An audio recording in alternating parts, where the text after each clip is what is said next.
Voy a tratar de referirme más específicamente a cómo se vive el problema de los cultivos en las regiones, por qué existe eso que para afuera es un problema y que para adentro es una solución, ¿sí? Voy a tratar de referirme un poco a lo que estamos haciendo en el Catatumbo también, frente a este problema. En el Catatumbo, en este momento, hay entre 4.000 y 5.000 hectáreas de cultivos de coca. Es una de las regiones del país donde el cultivo, como lo señalaba, ¿me recuerda el apellido? Guillermo, como lo señalaba Guillermo, es una de las regiones donde ha crecido. Yo quiero iniciar la charla diciendo que la doctrina prohibicionista que mencionaba Pedro se traduce casi en el 100% de los casos en violencia. O sea, violencia para atacar los cultivos declarados ilícitos, sean coca, marihuana o amapola, violencia contra los consumidores y violencia contra los que generalmente llaman narcotraficantes, que muchas veces resultan siendo los productores o los mismos consumidores.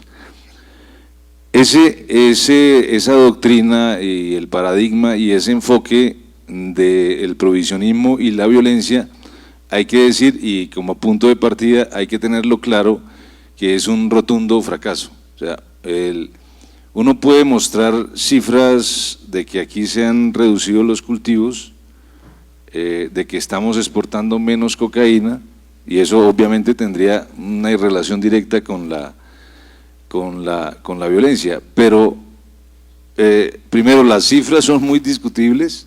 Si uno le pregunta a Naciones Unidas cuántas hectáreas hay en el Catatumbo, de pronto dirán, como me dice Guillermo ahora, son 4.000 y algo, y cuando uno realiza una reunión con cocaleros en el Catatumbo le dicen tenemos 5.000, ¿sí? Entonces ya ahí hay un problema de cifras. Lo mismo, se estima que estamos exportando 300 toneladas métricas de cocaína, ¿cierto? Pero la demanda puede ser de 1.000 toneladas en todo el mundo, fácilmente, ¿sí? Y uno se pregunta, bueno, ¿y entonces qué está ocurriendo? Hay un problema de cifras. Lo cierto es que la violencia en los territorios y este enfoque y esta doctrina y la violencia que traduce, pues quiere decir un fuerte impacto, no solamente sobre la economía de la coca, sino sobre el medio ambiente, un impacto en la situación de derechos humanos de esas comunidades que ilegitima cada día al Estado. Vuelvo y cito un ejemplo del Catatumbo. En el Catatumbo hay un estimado de 400 personas que están en la cárcel por ley 30. La ley 30 es la ley de estupefacientes, ¿sí? Se llama así, ley de estupefacientes, y uno diría, si uno lo lee eso en una nota de prensa de medios oficiales, dice, allá hay 400 narcotraficantes del Catatumbo. Cuando usted va a ver a las veredas, usted descubre el drama de que el preso es un finquero y en muchos de los casos es un recolector de hoja, que entre otras cosas fue detenido de manera ilegal, ¿sí? Sin orden de captura, sino simplemente estaba en una finca trabajando, se lo llevaron en un helicóptero, casi siempre el ejército, y la orden la montan posteriormente, y al compañero campesino, finquero, recolector, le aplican en promedio 4, 6, a veces 8 años de cárcel. Estaba jornaleando, estaba trabajando en su finca. Imagínense el impacto que tiene eso sobre la confianza y la credibilidad del Estado en una región como el Catatumbo. E imagínense ahora ese mismo problema en todo ese mapa que nos mostró Guillermo, o sea, un enorme impacto social, no solamente económico y ambiental, sino social, un impacto humano en la vida de la gente que ha tenido esto como alternativa. Me voy a ir atrás. ¿Por qué está ocurriendo eso? Nosotros el diagnóstico que tenemos es que todo esto tiene mucho que ver con el modelo que nosotros hemos optado de supuesto desarrollo. O sea, desde los años 80 se introducen los cambios macroeconómicos, aquí eso se llamó la apertura económica, era el gobierno del señor Gaviria, creo, con un fuerte impacto sobre la economía campesina y la economía de los pequeños productores. Es decir, esa gente desde los 80 empezó a quebrar. Si a eso le sumamos que después se firmaron cosas todavía mucho más radicales que afectaron estas economías, como los tratados de libre comercio, entonces uno tiene que necesariamente pensar que esas economías quebraron y la gente tuvo que dedicarse a hacer otras cosas. Pero son los años 80, el auge del conflicto armado, ¿sí? El auge de la implementación de políticas de guerra sucia en el marco de la guerra, paramilitarismo, ¿cierto? Masacres, despojo, y toda esa gente se tuvo que ir a algún lado, generalmente a la frontera, al margen, a la periferia, y como bien lo decía Guillermo, donde no hay desarrollo, pues la única opción y la única alternativa es la coca, ¿cierto? Creo que hasta los 80, Pedro, nosotros traíamos base, pasta, y aquí se refinaba y hasta los 80, ¿sí?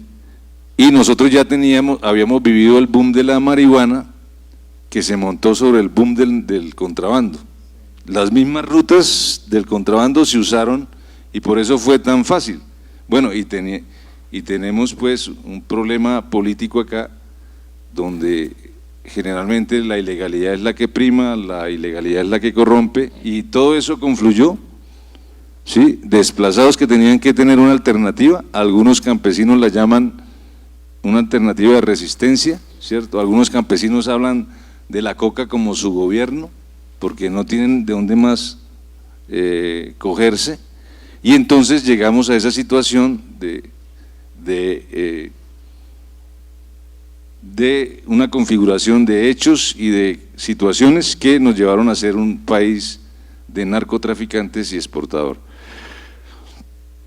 Obviamente la violencia, como ya lo tenemos claro, no solucionó el problema. Nosotros decimos que, por ejemplo, el desarrollo alternativo para nosotros es una política asistencial también, porque son políticas de corto plazo, no son políticas de desarrollo rural integral, ¿sí? El desarrollo alternativo se da sin políticas públicas, como lo decías tú, es decir, si no hay políticas públicas, pues no hay institucionalidad. Con el señor Uribe, que entre otras cosas representó y todavía representa, y ojalá que no regrese, la consolidación de un modelo mafioso de economía, ¿cierto?, y de representación política, pues nosotros perdimos lo que decía Pedro es cierto, perdimos toda esa institucionalidad, eso no existe. Aquí no existe compra estatal de alimentos, ni mucho menos, si no se compra, pues ¿qué se va a distribuir? Aquí no hay precios de sustentación, aquí no hay políticas de mercado interno, aquí la mayoría del campo todavía está en el ostracismo vial, incomunicado, aquí pagamos los combustibles más caros del mundo, ¿sí? Perdón, del mundo no, de la región, y entonces si usted suma todo eso, ve que cualquier propuesta económica de economía campesina o de pequeña producción agropecuaria, pues no es sostenible. Es decir, no tenemos un marco que permita generar desarrollo rural. La solución de este problema no es el desarrollo alternativo, el desarrollo alternativo se presenta como un paliativo. Incluso ahora mismo uno se ha enterado que en instancias internacionales el gobierno colombiano plantea incluso salir del desarrollo alternativo, y eso es curioso, lo han planteado en reuniones, a nosotros nos han contado, y seguir privilegiando el prohibicionismo y la violencia para atacar el problema o el supuesto problema, ¿sí? Es decir, tenemos una situación en cifras, ¿sí? Yo diría que ese 8% que Guillermo plantea son los territorios donde ya incluso producir la coca no es rentable, y hay situaciones, por ejemplo, que me han comentado en el caso específico del Guaviare, Miraflores Guaviare. O sea, los costos de producción ya no se cubren con la venta del producto, entonces ya no es viable y la gente tiene que dejar por física condición de mercado de dejar de plantar coca. Eso explica ese 8%. La ubicación, entre otras cosas, del auge de los cultivos en la frontera se explica porque el combustible en Venezuela es casi gratis y en Ecuador es mucho menor el costo y lo mismo los insumos. Entonces los cultivos y las comunidades se han ubicado en las zonas de frontera donde hay ventajas comparativas para producir todavía la coca. Y obviamente, no solamente esa es la razón. Si tú vas allá a Nariño en la frontera, al Putumayo, al Catatumbo, pues ves que no hay carreteras, no hay servicios, no hay salud, no hay educación, y entonces prima la condición de la coca como única alternativa. El paro del Catatumbo, sí.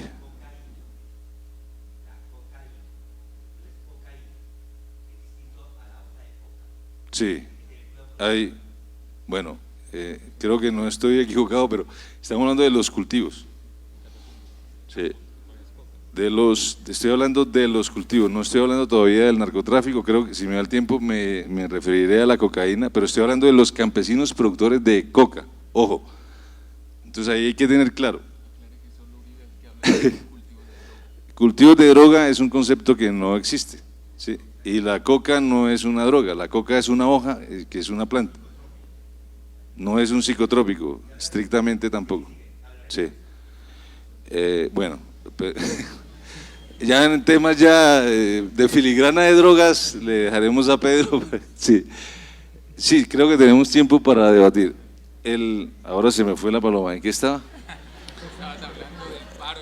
El paro en el Catatumbo, pues tiene una relación directa con este problema, pero también tiene toda una propuesta de solución, y una propuesta de soluciones que se enmarca en ese proceso de paz que va en La Habana y que actualmente está discutiendo el problema de los cultivos declarados ilícitos, del consumo de drogas y del narcotráfico, ¿cierto?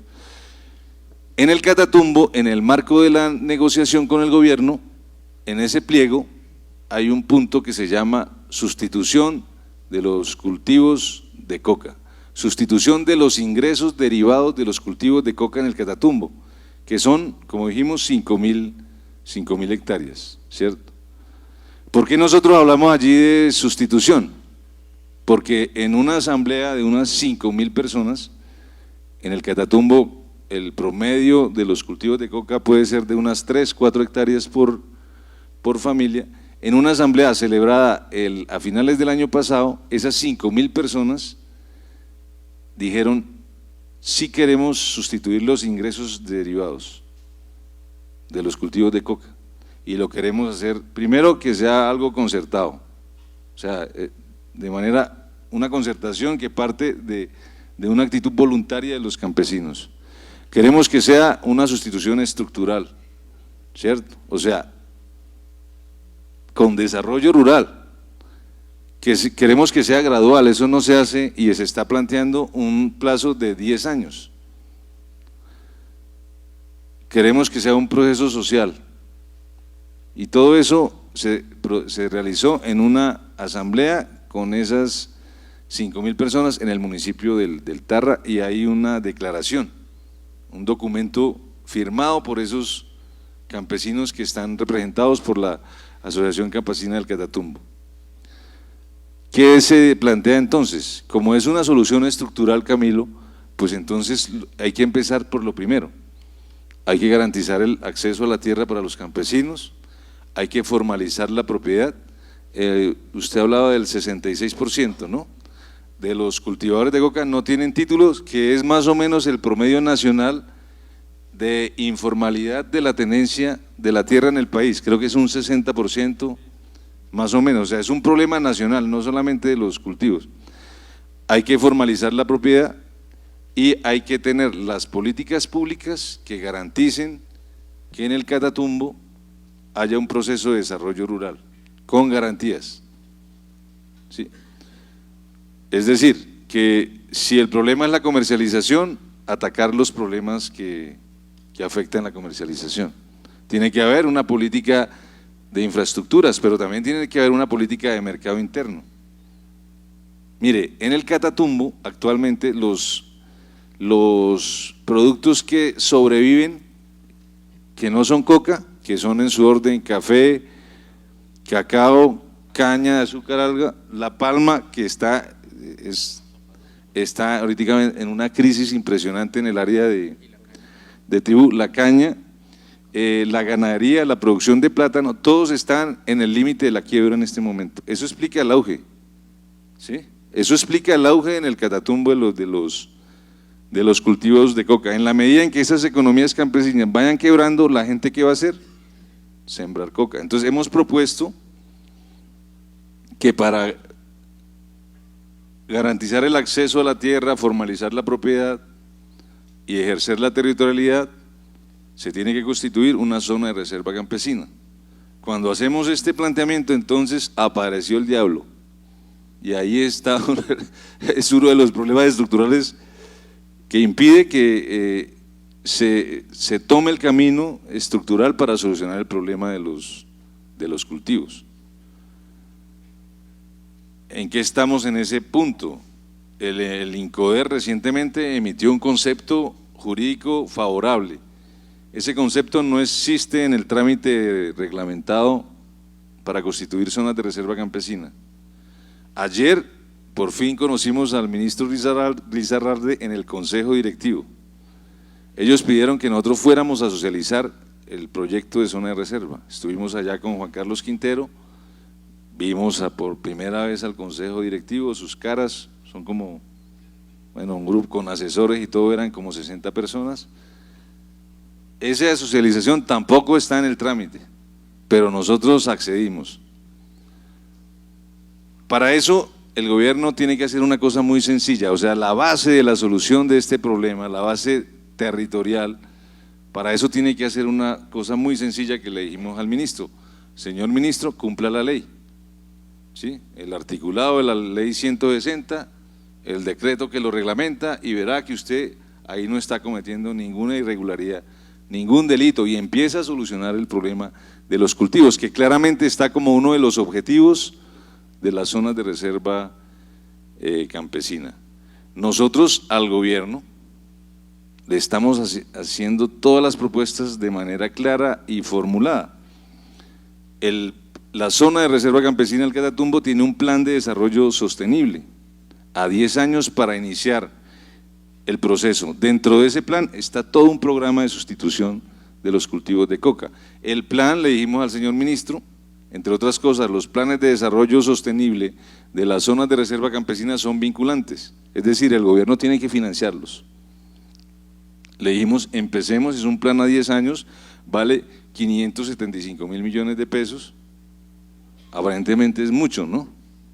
Pero realmente es poco cuando usted termina de diagnosticar y dimensiona esa grave crisis social y económica y humanitaria que vive el Catatumbo. Con el gobierno no hemos podido empezar a llegar a acuerdos sobre el programa de sustitución. Ellos nos dicen, hagamos primero un ejercicio de construcción de una especie de laboratorio de paz en el Catatumbo. Nosotros le hemos dicho, mire, eso puede ser, y el mismo Santos lo ha dicho en los medios, construyan en el Catatumbo un laboratorio de paz, ¿sí? Pero cuando usted va a llegar a acuerdos con los funcionarios, resulta que casi es imposible llegar a acuerdos en todos los temas.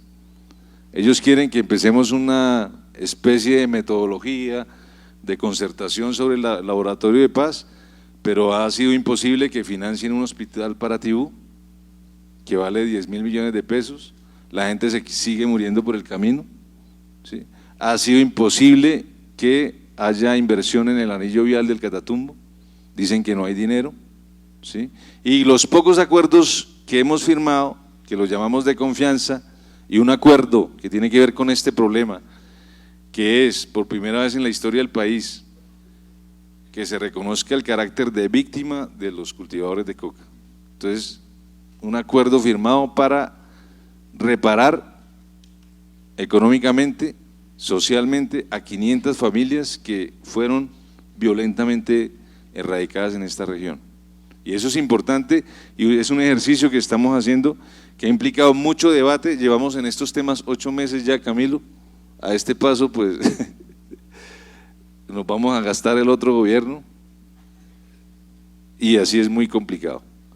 Entonces, relacionando el estado de las cosas en el Catatumbo con La Habana, nosotros le hemos dicho al gobierno, si se va a solucionar el problema de la tierra, pues el Catatumbo es un referente, zona de reserva campesina para empezar, que puede que no sea la solución definitiva, pero es un comienzo porque aquí no hay reforma agraria y ese puede ser un inicio. Si se quiere ordenar el territorio, lo mismo. Allí ya tenemos unos resguardos muy importantes, un parque natural, tenemos un territorio importante en zona de reserva forestal, pero hace falta el territorio campesino, ¿cierto? Y estamos proponiendo un modelo territorial que incluya una figura que tenemos que construir todavía, que son los territorios interculturales, donde la gente pueda ejercer la territorialidad sintiéndose bien, en convivencia, sin agredirse, pero sintiéndose de ahí, los territorios interculturales. Nosotros vemos que en el caso del Catatumbo son un indicador de que no se está llegando a acuerdos claros y completos en La Habana. En el primer punto, pendiente, por ejemplo, todo el tema de zonas de reserva campesina. En el segundo punto, lo mismo. O sea, lo que se acordó ahí no garantiza la efectiva participación política. Es un avance, sí, y eso hay que reconocerlo, pero eso no, eso quedó con muchos pendientes. Y en el tercer punto, la pregunta es si el gobierno realmente tiene voluntad de sustituir los cultivos, ¿por qué no empieza? Si tiene sobre la mesa una propuesta de zona de reserva campesina, un plan de desarrollo totalmente formulado y un programa de sustitución de cultivos, y tiene por primera vez en la historia del país un documento que es un mandato de 5.000 cultivadores de coca para sustituir los cultivos. Todas las condiciones aparentemente dadas para que la institucionalidad del Estado y este gobierno actúen en la vía de sustituir, ¿cierto? También le hemos dicho al gobierno que la sustitución concertada es donde la gente esté de acuerdo, porque hay otras propuestas en todo el país, Pedro las conoce, de implementar los usos alternativos de la coca, de la marihuana, generar un proceso de industrialización. Mucha gente dice, bueno, con la coca sembrada esto es plata, ¿sí? Si se le abre un boquete al mercado, como ya pasó en Uruguay, lo de Uruguay es muy importante porque en la práctica representa abrir un boquete de mercado. No solamente de mercado para el uso recreativo, ya tres países han solicitado a Uruguay la compra de marihuana y el establecimiento de industria farmacéutica de esos países en suelo uruguayo, entre esos Israel, está entre los tres países. Siempre el negocio, guerra y negocio combinan todo, pero digamos que ahí se abrió un boquete de mercado que podría ser un referente en la regularización del problema de los cultivos de coca también, ¿sí? Yo quiero esta primera ronda terminarla con esto. El camino es la concertación, son los acuerdos, son las políticas públicas, son una nueva institucionalidad desde abajo. El señor viceministro de Defensa en el Catatumbo todo el tiempo se preocupaba cuando hablamos de nueva institucionalidad y nosotros le decíamos, no se preocupe que es lo que no hay más nosotros, ¿sí? Porque esto hay que hacerlo es con la gente, con los cocaleros, con los campesinos sin tierra, con la gente que está en el drama. Políticas públicas desde arriba, ¿sí? No, eso no, generalmente no sirven, se equivocan. Por eso el fracaso del desarrollo alternativo. El desarrollo alternativo podría haber sido un paliativo parcial si se hubiera consultado con la gente y se ha desperdiciado, Guillermo, no sé si comparte, mucho dinero, ¿cierto? Se dice que se resiembra, por ejemplo, eso es un indicativo de que… Sí, pues claro, sí, claro. El desarrollo alternativo, una resiembra del 5%. Cuando se erradica y se fumiga, se resiembra en un 66%. Y en donde se ha aplicado desarrollo alternativo, 5% en las cifras oficiales. Lo que quería decir es que el camino es la regularización en todos los tres temas. Los productores de la hoja, los consumidores de drogas. ¿De qué sirve detener? Uno ve todavía aquí en Bogotá a la policía deteniendo a fumadores de marihuana. ¿Para qué sirve eso? ¿Sí? Mientras que no hay políticas de salud pública que atiendan el problema de la adicción en ninguna de las drogas. Prácticamente no existen, y Petro lo quiere hacer y de una vez el señalamiento, el ataque, el estigma, ¿sí? Y en el tema del narcotráfico, pues peor, o sea, uno ve que en los estudios más o menos se habla de unos 500.000 millones de dólares de ingresos por el narcotráfico, ¿sí? De una enorme cantidad de dinero perdido en el sofisma de la lucha de las drogas. Creo que en el solo caso colombiano van cerca de 10.000 millones de dólares, de una pérdida de soberanía, de una ilegitimidad del Estado colombiano frente a sus ciudadanos. Creo que Colombia es el único país que se deja fumigar en este momento, ¿me corriges? Ni Afganistán ha permitido que se fumigue su territorio. Los señores que ladran sobre la soberanía son los que permiten eso, son los que entregan nuestra tierra y nuestros territorios a grandes empresas extranjeras y ladran todos los días sobre la pérdida de soberanía y están aparentemente muy preocupados por los cayos allá cerca de San Andrés, pero a diario están entregando el país y implementando políticas que van contra su gente. Pienso entonces que un campo abonado, las propuestas que presentó la FARC en La Habana recogen, yo diría en gran parte, lo que se presentó en los foros de participación política. Ahí están nuestras propuestas, no hay que tener miedo de decirlo, de eso se trataba. O sea, nosotros pedimos todo el tiempo ir a La Habana a plantear nuestras propuestas, no nos dejaron. Hubo un acuerdo sobre participación indirecta, esas propuestas se están presentando ahí y se recogen, ¿cierto? En el marco de la sustitución, en el marco de los usos alternativos. Quiero felicitar a David y a Cocanasa por ese esfuerzo, que es piloto en Colombia, creo que fue el primero que inició, de industrialización y de uso alternativo de la coca en este país, y decirles que si nosotros logramos hacer avances para solucionar el problema de los cultivos declarados ilícitos, estamos haciendo un gran avance hacia el logro de la paz en nuestro país. Muchas gracias.